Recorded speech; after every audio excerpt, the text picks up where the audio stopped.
نخش على تاني خاصية مشتركة في الكائنات الحية، هي خاصية التنفس. التنفس ده مهم للكائن الحي عشان برضه بيديله الطاقة. يبقى إذا التغذية بتديله الطاقة وبرضه التنفس بيديله الطاقة، ومفيش كائن ما يقدرش ما يتنفس. بس الكائنات الحية مختلفة في طريقة التنفس، كل كائن وليه طريقة تنفس مختلفة. يعني مثلا الكائنات وحيدة الخلية اللي هي ممكن تكون أولي أو حقيقي. راضي ذمتك يا صديقي يا مؤمن، زي ما قلت لك في الفيديو اللي قبل كده، هي عبارة عن خلية واحدة.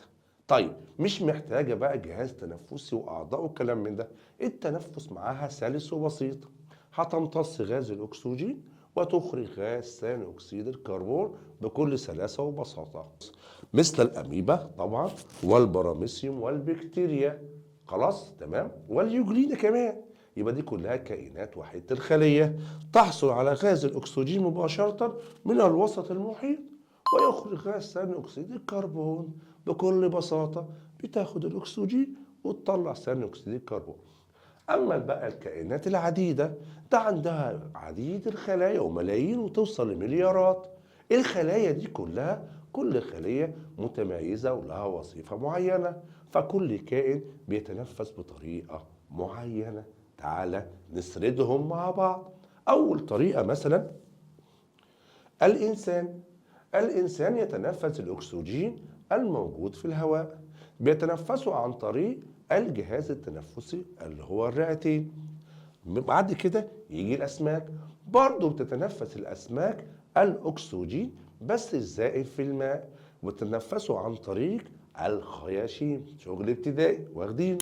نيجي بعد كده على الحشرات، ودي جديدة، برضه بتتنفس الأكسجين الموجود في الهواء بس عن طريق حاجة اسمها القصيبات الهوائية. قصيبات، ادي شكل حشرة، هتلاقي الحشرة كده في المنطقة دي حاجة اسمها قصيبات هوائية. دي بقى بتمتص غاز الأكسجين الموجود في الهواء.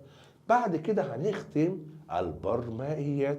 كلنا عارفين ان البرمائيات هي كائنات تقدر تعيش في المية وتقدر تعيش على البر او الارض. طول ما هي موجودة على البر بتتنفس الاكسجين الموجود في الهواء عن طريق الرئتين.